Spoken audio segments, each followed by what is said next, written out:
Israel అమెరికాల మధ్యన క్రమంగా గ్యాప్ పెరుగుతోంది. అయితే అది మాటలక చేతలక అన్నది తేలాల్సింది. ఇజ్రాయెల్ హమాస్ యుద్ధం మొదలైన తర్వాత తొలిసారి అమెరికా అధ్యక్షుడు జో బైడెన్ స్వరం మార్చారు. ఆయన కఠిన పదజాలంతో ఇజ్రాయెల్ ప్రధాని నెతన్యాహుని హెచ్చరించారు. ఇజ్రాయెల్కి ప్రస్తుతం అమెరికా, ఐరోపా సమాఖ్య సహా ప్రపంచవ్యాప్తంగా మద్దతు ఉంది, కానీ క్రమంగా దాన్ని కోల్పోతోంది మొదలైంది అంటూ వ్యాఖ్యానించారు. ముఖ్యంగా విచక్షణారహితంగా చేస్తున్న బాంబింగ్ దీనికి ప్రధాన కారణమన్నారు. వాషింగ్టన్లో జరిగిన ఒక కార్యక్రమంలో ఆయన వ్యాఖ్యలు చేశారు. దీర్ఘకాలిక పరిష్కారం నెతన్యాహు ప్రభుత్వం అడ్డుపడుతోంది. అక్కడ ప్రభుత్వంతో సహా ఆయన మారాల్సిన అవసరం ఉంది. నెతన్యాహు నిర్ణయం తీసుకోవడానికి అక్కడ ప్రస్తుత అతివాద సంఖ్యను ప్రభుత్వం కఠినంగా మార్చేసింది.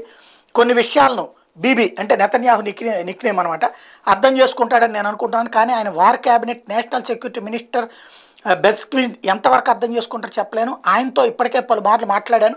ఇజ్రాయెల్ రక్షణ బాధ్యత అమెరికాతో ముడిపడి ఉంది, కానీ ఆ దేశానికి ఐరోపా ప్రపంచవ్యాప్తంగా ఇప్పుడు మద్దతు ఉంది.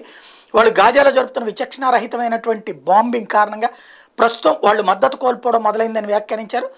అమెరికా మీద 9/11 దాడుల అనంతర పరిణామాల నుంచి ఇజ్రాయెల్ పెద్దగా నేర్చుకోలేదని బైడెన్ అభిప్రాయపడ్డారు. అమెరికా అధ్యక్షుడు బైడెన్, ఇజ్రాయెల్ ప్రధాని నెతన్యాహు మధ్య అభిప్రాయ భేదాలు మరోసారి బయటపడడం అన్నటువంటిది ఇక్కడ కీలకం.